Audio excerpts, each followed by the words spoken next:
سلامونه مې قبول کړئ دوستانو د پښتو پوسټ په یو نوې ویډیو کې درته هرکلی وایم.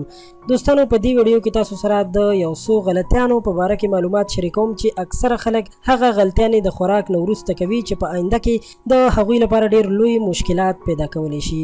دوستانو په نن سبا دور کې هر انسان غواړي چې ښایسته ښکاره شي او صحت یې روغ او سمارټ پاتې شي. د دې لپاره هغوی هر قسم ښه خوراکونه هم کوي، ورزش هم کوي او شینکو علاقو ته هم په چکر وځي چې د هغوی وجود د چکرو او د ورزش سره تر و تازه او ځوان پاتې شي. که څه هم دا هر څه کوي خو د دې هر څه سره سره په خوراک کې یو څو داسې غلطیانې کوي چې د دوی د صحت لپاره ډېر زیات نقصانمن ثابتېدلی شي.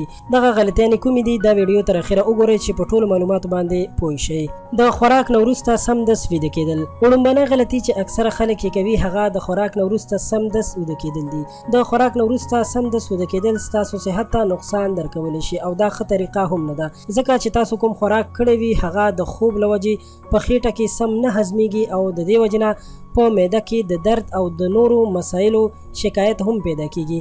نو د دې لپاره د صحت ماهرین وایي چې هیڅکله هم د خوراک نه وروسته سمدست ویده کېدل او یا سمدست لمبا کول تاسو ته نقصان درکولی شي، نو باید له دې کار نه ځان وساتئ.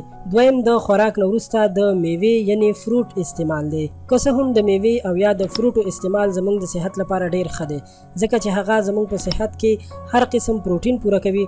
خو آیا تاسو پوهیږئ چې که میوه هم په سم وخت کې ونه خورئ نو تاسو ته نقصان درکولی شي، ځکه چې د خوراک نه سمدست وروسته میوه خوړل ستاسو د هاضمې سیستم خرابوي او ورسره د خولې ذایقه هم خرابوي او کومه انرژي چې په میوه کې وي هغه په سمه توګه باندې ستاسو صحت ته ګټه نشي درکولی او ستاسو د هاضمې سیستم ورسره خرابېدلی شي. درېیمه غلطي چې اکثره خلک یې کوي هغه د خوراک نه وروسته د سګرټ څکلو استعمال دی. زیاتره خلک دا سوچ کوي چې د خوراک نه وروسته سګرټ څکل د هاضمې سیستم ښه کوي او ستاسو خوراک زر هضمولی شي، خو تاسو ته دې معلومه وي چې دا ډېر زیات نقصان کوي، ځکه که په عام وخت کې تاسو 12 یا 10 سګرټ وڅکئ او د روټۍ نه وروسته یو سګرټ وڅکئ نو دا یو سګرټ ستاسو د 12 یا د 10 سګرټو عمره نقصان لرلی شي. طبي ماهرین دا هم وایي چې سګرټ او تماکو د معدې لپاره دومره نقصان ورکوي چې دا ستاسو په کولمو او معده کې زخم هم پیدا کولی شي. څلورم د خوراک نه وروسته اوبه څښل.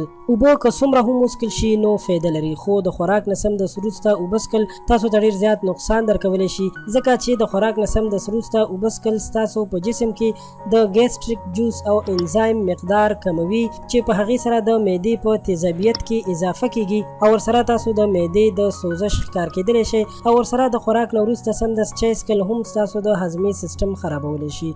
نو دوستانو دا وې هغه غلطیانې چې تاسو سره مو شریکې کړې. امید لرم چې ویډیو به ستاسو خوښه شوې وي، ستاسو لپاره به ګټوره تمامه شوې وي او که تاسو کې هر څوک دغسې غلطیانې کوي نو په آینده کې له دغسې غلطیانو نه ځانونه وساتئ.